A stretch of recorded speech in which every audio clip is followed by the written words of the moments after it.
Hello everyone, and welcome to Quantum Universum. Today we are going to talk about Rahu and Ketu and discover who they are. But before we begin, make sure to subscribe to the channel and turn on notifications so you don't miss the upcoming videos on personal growth and spiritual well-being. To fully understand who Rahu and Ketu are, I've decided to share with you their mythological story. The myth of Rahu and Ketu is one of the most fascinating stories in Indian mythology, found in sacred texts like the Puranas and the Mahabharata. It has its roots in the great episode of the Churning of the Ocean of Milk, a cosmic event that saw the collaboration of gods, the devas, and demons, the asuras, to obtain Amrita, the elixir of immortality. According to the myth, both the gods and the demons once desired to attain immortality. However, to obtain the Amrita, it was necessary to retrieve it from the Ocean of Milk, a mythical ocean representing the essence of life and immortality. The gods, aware that they could not accomplish the task alone, formed an alliance with the demons, promising to share the elixir. Using Mount Mandara as the churning rod and the serpent Vasuki as the rope, the gods and demons began to churn the ocean. After much effort, Dhanvantari, the god of medicine, finally appeared, carrying the pot containing the Amrita. When the Amrita was obtained, the gods, fearing that the demons would abuse the power of immortality, planned to deceive them and take the elixir for themselves. Vishnu, assuming the form of a beautiful woman named Mohini, offered to distribute the Amrita. The gods and demons, captivated by her beauty, agreed. Mohini began distributing the Amrita to the gods, deliberately avoiding the demons. However, one of the demons, Svarbhanu, suspected the deception and, assuming the form of a god, sat between the sun, Surya, and the moon, Chandra, to receive the drink of immortality. When Svarbhanu began to drink the Amrita, the sun and the moon recognized him and informed Vishnu.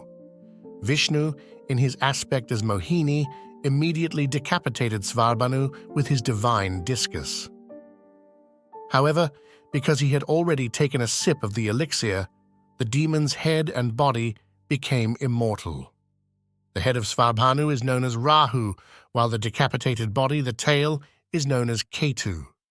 Rahu and Ketu, although separated, retained power and immortality and have since sworn vengeance against the sun and the moon.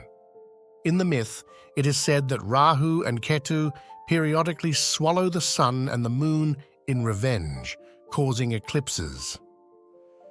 In Vedic astrology, Rahu and Ketu are considered the lunar nodes and are associated with deep and transformative karmic influences. Rahu represents illusion, desire, ambition, and deception.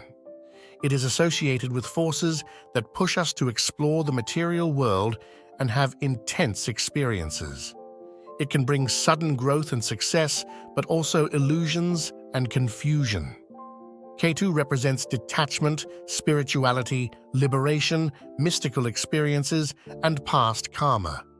It is associated with forces that urge us to renounce the material world and seek spiritual truth.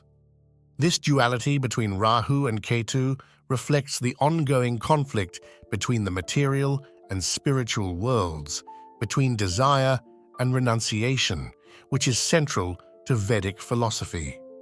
Astrologically, Rahu and Ketu are considered planets, even though they are not physical celestial bodies like the other planets.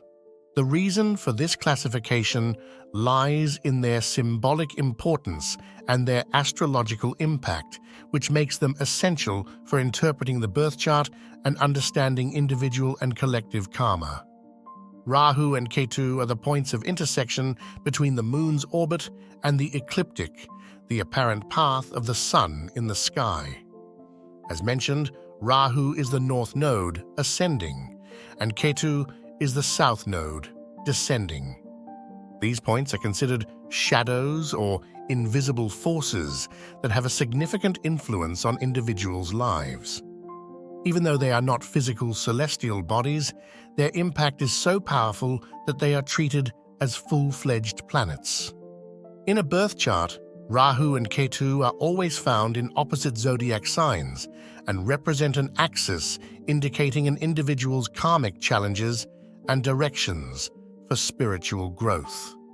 Rahu shows where the challenges and desires of the present are, while Ketu indicates the talents and lessons brought from the past.